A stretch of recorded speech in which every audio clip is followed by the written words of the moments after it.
Ian Bulldog here for Wrestling Merchandise and Memories. That's merchandiseandmemories.com. And it's time for another edition of Card Corner, where we look at different wrestling trading cards from different eras.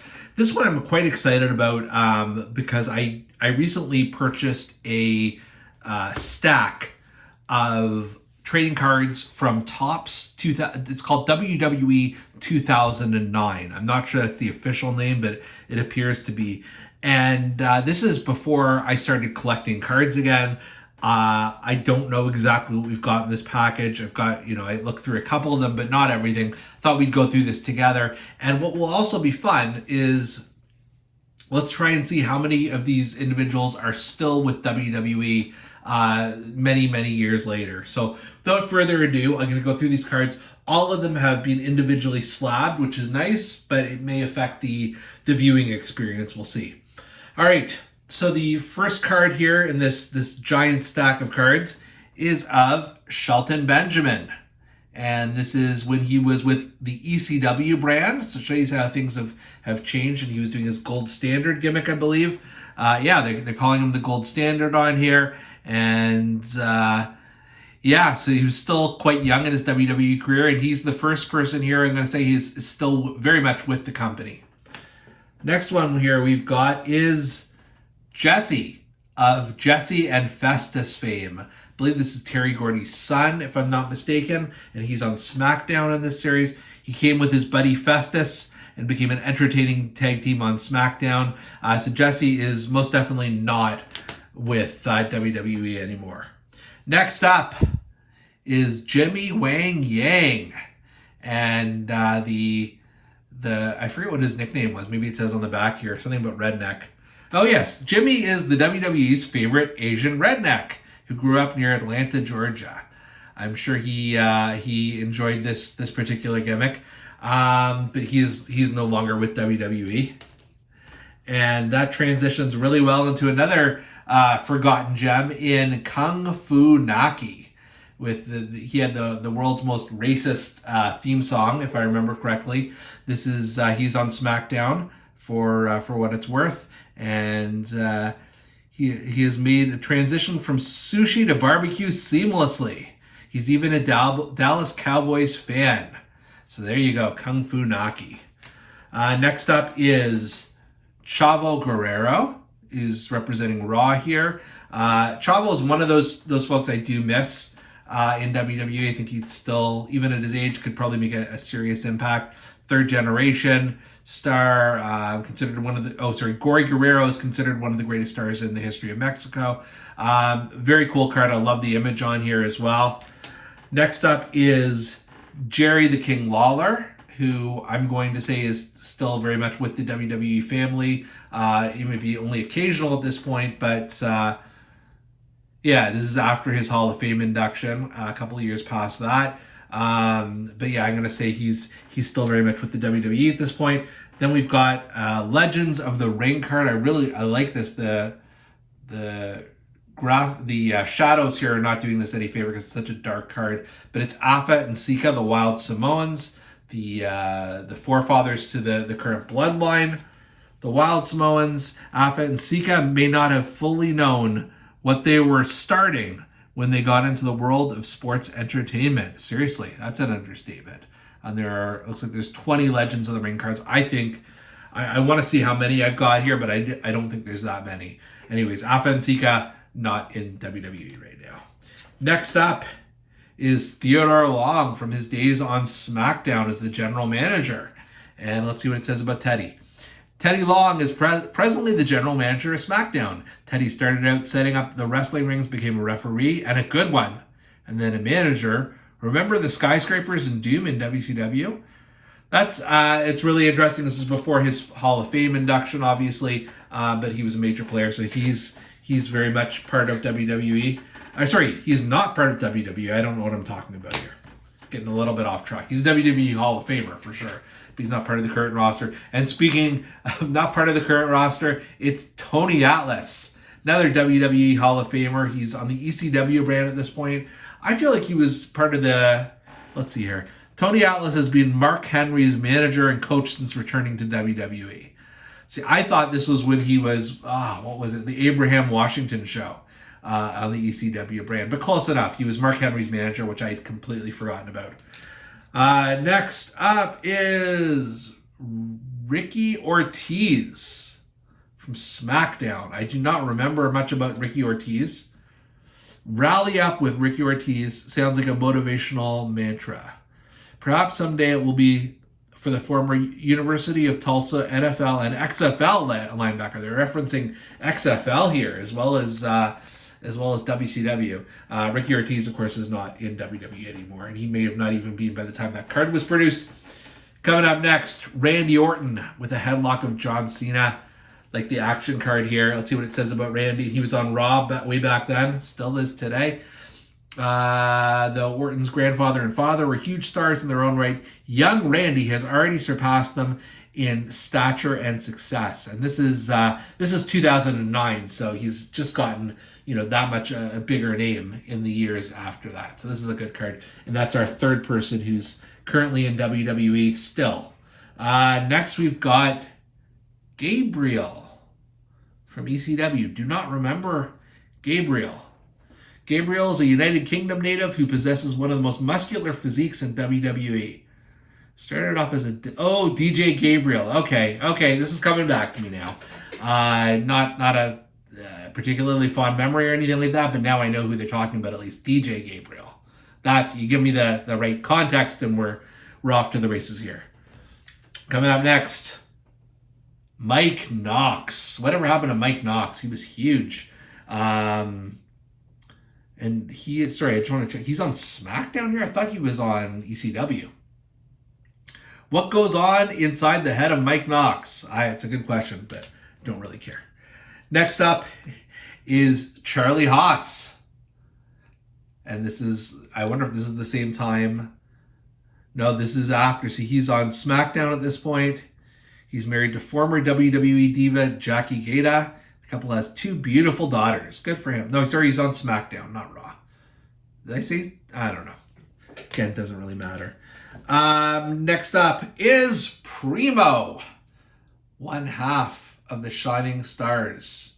But I think this is before that. He's on Raw here. And just so you know, Primo's the younger brother of Carlito and the youngest son of Carlos Colon. Primo, I don't think, is in WWE anymore. But this next guy is Kofi Kingston, and he's here on Raw. He's still in his Jamaican phase way before the New Day. It's been years since an individual blasted onto the WWE scene with the impact of Kofi. The young man with the perpetual smile has already tasted what it's like to be a champion, and many more titles are in store for this youngster. Nice guys can finish first, and they were right about that. He ended up being WWE champion, so good for him. He's the fourth person here who's still in WWE, and followed by another Randy Orton. I'm not going to count him twice, but it's another Randy Orton card where he's beating up Triple H from the looks of it, and just trying to see if this is different. This is from WrestleMania 25 where he took on Triple H, so fine, that's good. 2 good Randy Orton cards. Now we move on to Finlay. Is Finlay still part of WWE? I do not remember. I think he was a backstage agent again, but I'm not sure if that's current. There's no tougher athlete than WWE's version of the Quiet Man. Okay, I don't know what that reference is, but fine. No reference to Hornswoggle here as well. I don't know if this is before or after Hornswoggle. Next up is Jamie Noble, who I believe does work for WWE still to this point. And let's see here. Looking at Noble, one cannot judge the book by its cover. What Noble lacks in size, he more than makes up for in amazing in-ring skills and old-school toughness. Jamie Noble. All right. And then we've got the Brian Kendrick when he was doing that gimmick and for a cup of coffee in WWE. Kendrick is a loose cannon of sorts. Has significant aerial skills and has overcome an apparent lack of size by being quicker, faster, and more resourceful than his adversaries. I love how they're using the as his nickname. But yeah, that was a real thing that happened. The Brian Kendrick on SmackDown. No, there he's on Raw, though. That I don't remember, but fine. I'll go with it. Next Evan Bourne, who is in AEW these days. I think he's still in AEW. And rapidly becoming one of the WWE's most popular superstars. Yeah, that didn't last that long, but good to remember Evan Bourne. Next up, Dolph Ziggler. And look at how young he looks there. He's on SmackDown. This must be at the starting of his career. Dolph Ziggler is a pre-law graduate from Kent State University, where he also competed on the college's wrestling team. Mr. Congeniality fashions himself as very social, but don't let his somewhat abrasive personality fool you. Yeah, this has to be super early. I don't even think he had a gimmick yet. But there's another person who's still in WWE.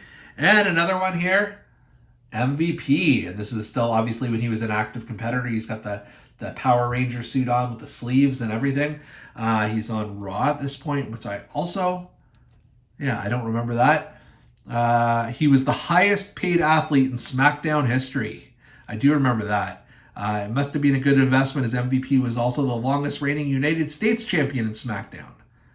All right, there's some information on MVP, somebody who's still in WWE. And then you've got the Great Khali. And let's see what they say about Great Khali. He's on SmackDown here. He is a matinee idol in India and has appeared not only on WWE television worldwide, but also on the silver screen. And I'm assuming he was a heel at the time of this photo. He has, what was his name?